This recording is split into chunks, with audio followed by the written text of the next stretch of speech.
ಚಿಕ್ಕ recipe Maggi ಮಾಡ್ತಾಯಿದ್ದೀವಿ. ಇವತ್ತು ಸಂಡೇ ಆಗಿರೋದ್ರಿಂದ ಪಿ ಜಿಗಳಲ್ಲಿ, ಬೆಂಗಳೂರು ಪಿ ಜಿಗಳಲ್ಲಿ ಸಂಡೇ ಒನ್ ಟೈಮ್ ಊಟ ಕೊಡೋದಿಲ್ಲ. ಅದಕ್ಕೋಸ್ಕರ ನಾವು ಫ್ರೀ ಆಗಿದ್ವಲ್ಲ, ಮ್ಯಾಗಿ ಮಾಡೋಣ ಅಂತ ಒಂದು ಚಿಕ್ಕ ರೆಸಿಪಿನ ಟ್ರೈ ಮಾಡ್ತಾಯಿದ್ದೀವಿ. ಈಗ ಏನಾದರೂ ಸಣ್ಣ ಪುಟ್ಟಾಗಿ ಮಾಡ್ಕೊಳ್ಳೋಣ ಅಂತ ಕೆಟಲ್ನ ತರಿಸಿಟ್ಕೊಂಡಿದ್ದೀವಿ. ತುಂಬ ಜನ ಕೇಳ್ತಿರ್ತಾರೆ ಯಾವ ಕೆಟಲ್ ತರಿಸ್ಬೇಕು ಗೊತ್ತಿರಲ್ಲ, ಯಾವುದು ಚೆನ್ನಾಗಿ ವರ್ಕ್ ಆಗುತ್ತೆ, ಏನಾಗುತ್ತೆ, ಏನು ಭಯ ಪಡ್ಕೊತಿರ್ತಾರೆ, ಕೆಟ್ಟೋಗ್ಬಿಟ್ರೆ ಹಾಗೆ ಹೀಗೆ ಅಂತ. ಆದರೆ ನಾವು ಪ್ರೆಸ್ಟೀಜ್ನ ಸೆಲೆಕ್ಟ್ ಮಾಡಿ ತರಿಸ್ಕೊಂಡಿದ್ದೀವಿ. ನೋಡೋಣ, ಈಗ ನೀರನ್ನು ಕಾಯಕ್ಕೆ ಇಟ್ಟಿದ್ದೀವಿ. ಸಾಮಾನ್ಯವಾಗಿ ಬೆಂಗಳೂರಲ್ಲಿ ಯಾವುದೇ ಪಿ ಜಿಲಿ ಅವ್ರು ಗಮನಿಸ್ದಂಗೆ ನಾವು ಕೇಳಬೇಕು ಅಂದರೆ ಇಲ್ಲೂ ಊಟ ಕೊಡೋಲ್ಲ ಸಂಜೆ ಟೈಮು. ಎಲ್ಲರೂ ಹೊರಗಡೆ ತಿಂತಾರೆ, ಹೋಟೆಲ್ಗಳನ್ನ ಪ್ರಿಫರ್ ಮಾಡ್ತಾರೆ. ಬಟ್ ನಾವಿವತ್ತು ಒಂದು ಸ್ಪೆಷಲ್ಲಾಗಿ ಮ್ಯಾಗಿನ ಮಾಡಬೇಕು ಅಂತ ಮ್ಯಾಗಿನ ಹೋಗಿ ತಂದ್ಕೊಟ್ಟಿದ್ವಿ. ಪಕ್ಕದಲ್ಲಿ ಇಲ್ಲಿಲ್ಲೇ ಒಂದು 100 ಮೀಟ್ಸು 200 ಮೀಟರ್ಸ್ಗೆಲ್ಲ ಮಾರ್ಟ್ಗಳನ್ನ ಅಬ್ಸರ್ವ್ ಮಾಡ್ಬೋದು ನಾವು. ಅಲ್ಲಿ ನಾವು ಇವತ್ತು ಯಾವುದಿದು ಬ್ರ್ಯಾಂಡು ನಮ್ಗೆ ಇಷ್ಟ ಆಗುವಂತಹ ಫೇವ್ರೆಟ್ ಒಂದನ್ನು ತೊಗೊಬಂದಿದ್ವಿ. ಕೇವಲ 30 ರೂಪೀಸು. ಹೊರಗಡೆ ತಿಂದರೆ 200 ರೂಪೀಸ್ 300 ರೂಪೀಸ್ ಎಲ್ಲ ಖರ್ಚಾಗುತ್ತೆ. ಆದರೆ ನಾವು ಫ್ರೀ ಆಗಿದ್ವಲ್ಲ ಅಂದ್ಬಿಟ್ಟು ಮ್ಯಾಗಿನ ಮಾಡೋಣ ಅಂತ ತಗೊಬಂದಿದ್ವಿ. ನೀರು ಅದ್ರ ಪಾಡ್ಗಾಗಿ ಬಿಸಿ ಆಗ್ತಾಯಿದೆ. ಫಸ್ಟು ನೀರು ಬಿಸಿ ಆಗೋದ್ರ ಜೊತೆಗೇ ಮಸಾಲೆನ ಹಾಕೋಕ್ಕಾಗಿದ್ದೀವಿ. ನೋಡ್ಬೋದು ನೀವು.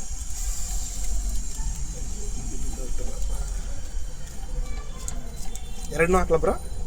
ಹಾಕಿ ಎರಡು.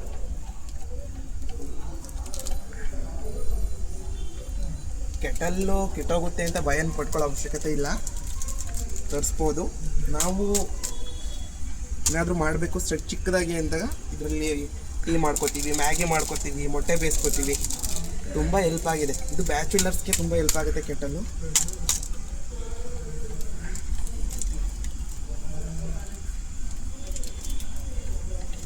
ಬಟ್ ಮಸಾಲೆ ಕೊಟ್ಟಿದ್ರು, ಮಸಾಲೆನ ನೀರು ಹಾಕ್ತಿದ್ವಿ. ಕೇವಲ 10 ನಿಮಿಷದಲ್ಲಿ ತುಂಬ ಚೆನ್ನಾಗಿ ಸ್ಪೈಸಿ ಆಗಿರುವಂತಹ ಮ್ಯಾಗಿನ ಕೆಟಲ್ನಲ್ಲಿ ಮಾಡ್ಕೋಬೋದು. ಒಂದು ಸ್ಪೂನ್ ಇಟ್ಕೊಂಡಿದ್ದೀವಿ, ಸ್ಪೂನಲ್ಲೇ ಅದನ್ನು ಸ್ಟಿರ್ ಮಾಡೋಣ. ಮಸಾಲೆ ಎಲ್ಲ ಸ್ವಲ್ಪ ನೀರಿಗೆ ಹೊಂದಿಕೊಳ್ಳಿ ಅಂತ ಅಷ್ಟೇ. ನೆಕ್ಸ್ಟ್ ಸ್ವಲ್ಪ ವೆಯ್ಟ್ ಮಾಡೋಣ, ಸ್ವಲ್ಪ ನೀರು ಬಿಸಿ ಆಗಬೇಕಲ್ಲ ಮ್ಯಾಗಿಗೆ.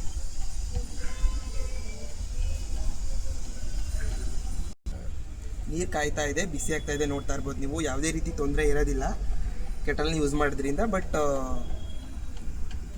ಹಿಡೀಲಿ ಇಟ್ಕೋಬೇಕಾಗತ್ತೆ. ಆ ಹಿಡೀಲಿ ಇಟ್ಕೊಂಡ್ರೆ ಯಾವುದೇ ರೀತಿ ಪ್ರಾಬ್ಲಮ್ ಆಗೋದಿಲ್ಲ. ಯಾವುದೇ ರೀತಿ ಬೇರೆ ಅದರ್ ಪಾರ್ಟ್ಸ್ನ ಟಚ್ ಮಾಡೋ ಅವಶ್ಯಕತೆ ಇಲ್ಲ, ಯಾಕಂದರೆ ಅದು ಬಿಸಿಯಾಗಿರುತ್ತೆ. ನೀರು ಕಾಯ್ತಾ ಇದೆ. 2026ರಲ್ಲಿ ತುಂಬ ನೋಟಿಫಿಕೇಷನ್ ಆಗಿರೋದ್ರಿಂದ ಎಲ್ಲರೂ ಬೆಂಗಳೂರಿಗೆ ಬರ್ತಿರ್ತಾರೆ. ಯಾವ ಅಕಾಡೆಮಿ, ಎಲ್ಲಿ ಕೋಚಿಂಗ್ ತೊಗೋಬೇಕು ಅನ್ನೋ ಇನ್ಫಾರ್ಮೇಷನ್ನು ಕೂಡ ಜೊತೆಗೆ ಹೇಳ್ತೀನಿ ನಾನು. ಚಂದ್ರ ಲೇಔಟ್ನಲ್ಲಿ ಸುಮಾರು ಅಕಾಡೆಮಿಗಳಿದೆ, ನೀವು ಆನ್ಲೈನಲ್ಲಿ ಸರ್ಚ್ ಮಾಡ್ಬೋದು. ನಿಮ್ಗೆ ಯಾವುದು ಬೆಸ್ಟು ಅದು ಬಂದು ವಿಚಾರಿಸ್ಕೊಂಡು ಹೋಗಿ ಆಮೇಲೆ ಪ್ರಿಫರ್ ಮಾಡೋದು ಯಾವುದೇ ಅಕಾಡೆಮಿನ ಉತ್ತಮವಾಗಿರುತ್ತೆ. ಪಿ ಜಿಗಳೆಲ್ಲ ಒಂದು 5500 ಸಿಗುತ್ತೆ. ಏನು ಮಾಡೋಕ್ಕಾಗಲ್ಲ, ಬರ್ತೀವಿ, ಅಡ್ಜಸ್ಟ್ ಮಾಡಿಕೊಂಡು ಪಿ ಜಿಲಿ ಅಡ್ಜಸ್ಟ್ ಮಾಡ್ಕೊಂಡು ಓದಿದ್ರೆ ನೋಡೋಣ.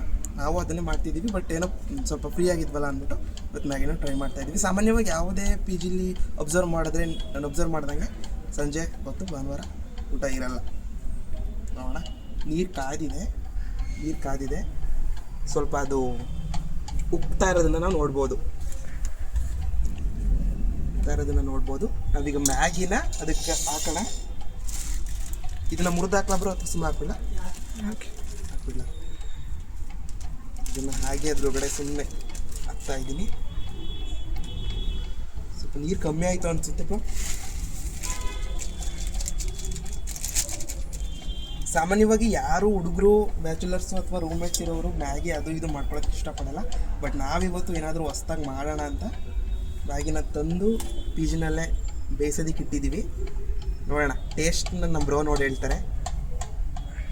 ಚೆನ್ನಾಗಿದೆ, ಅದನ್ನು ಮುಚ್ಚೋಣ.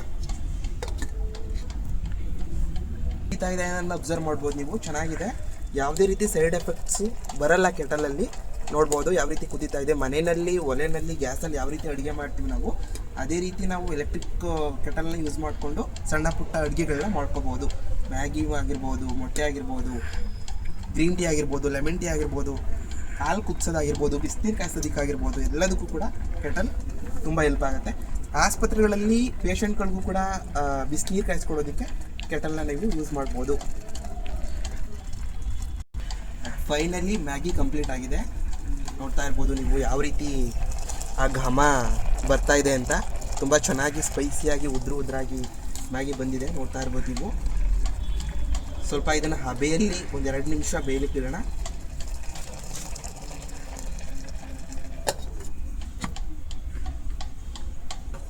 ಇದನ್ನು ಆಫ್ ಮಾಡೋಣ, ಆಫ್ ಮಾಡ್ಕೊಳ್ಳೋಣ. ಆಗಿದೆ ಮ್ಯಾಗಿ ಆಲ್ರೆಡಿ.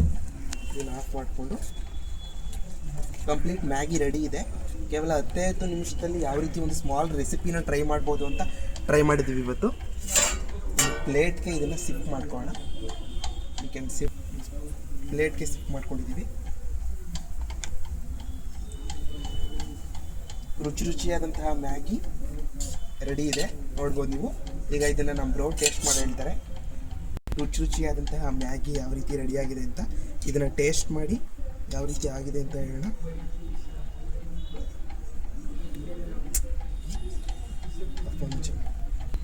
ಮ್ಯಾಗಿನ ಟೇಸ್ಟ್ ಮಾಡ್ತಾ ಇದ್ದೀವಿ.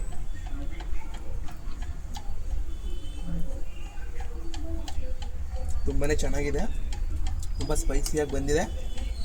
ಇದೇ ರೀತಿ ನೀವು ಕೂಡ ಕಡಿಮೆ ಸಮಯದಲ್ಲಿ ಏನಾದರೂ ಮಾಡಬೇಕು ಅಂದರೆ ಮ್ಯಾಗಿನ ಪ್ರಿಫರ್ ಮಾಡ್ಬೋದು. ಕೇವಲ 15 ನಿಮಿಷದಲ್ಲಿ ತುಂಬ ಚೆನ್ನಾಗಿರುವಂತಹ ಮ್ಯಾಗಿ ಸವಿಯಲು ಸಿದ್ಧ.